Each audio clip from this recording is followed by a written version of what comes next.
Je pense que le Maroc avance, pas assez vite. Bien sûr, j'ai mon référentiel qui est la Chine, une société ultra digitalisée, un moyen de paiement, les services du gouvernement, l'infrastructure digitale d'une manière générale qui est très poussée.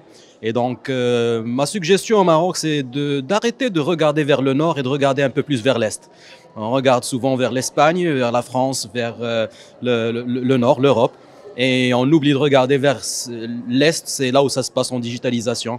La Chine, l'Inde, Singapour, la Malaisie, tous des exemples de succès en mode digitalisation. Donc j'invite les entreprises marocaines, l'État marocain, les citoyens marocains, les étudiants marocains, les entrepreneurs marocains à regarder un peu plus vers l'Est.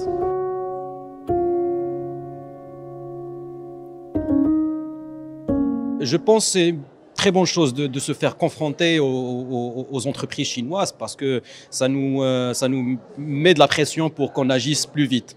C'est-à-dire aujourd'hui, il y a certains secteurs, si on ne les occupe pas, les Chinois vont les occuper. Comme certains secteurs qui ont été occupés par les Français ou bien les Espagnols ou bien les Américains. Donc la Chine, il ne faut pas la craindre, bien au contraire, il faut essayer de la comprendre. Quand on ne comprend pas, on craint, mais quand on comprend, on ne craint pas.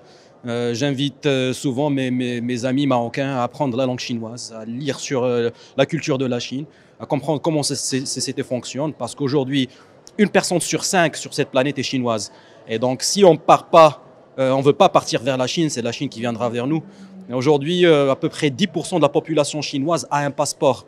Et déjà, on les voit partout. Imaginez quand c'est 50% de la population chinoise qui aura un passeport. Vous serez en tant que Marocain, n'importe quel secteur d'activité, vous serez confronté à un certain moment à traiter avec des Chinois. Et donc, autant ne pas avoir peur, plutôt essayer de comprendre.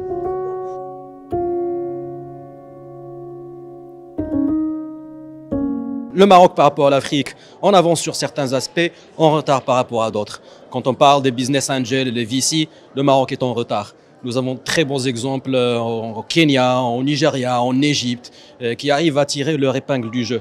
Donc le Maroc a un effort à faire à ce niveau-là. Sur d'autres secteurs, je pense qu'on est déjà bien en avance. Je pense aux certaines technologies dans l'aéronautique, l'aérospace, technologies de automobile industry. Tout ça, c'est des secteurs sur lesquels les fertilizers, les fertilisants, c'est des secteurs sur lesquels le Maroc a pu laisser une empreinte, digitaliser, innover. Mais sur d'autres secteurs, on a beaucoup à apprendre de l'Afrique autant qu'ils ont à apprendre de nous.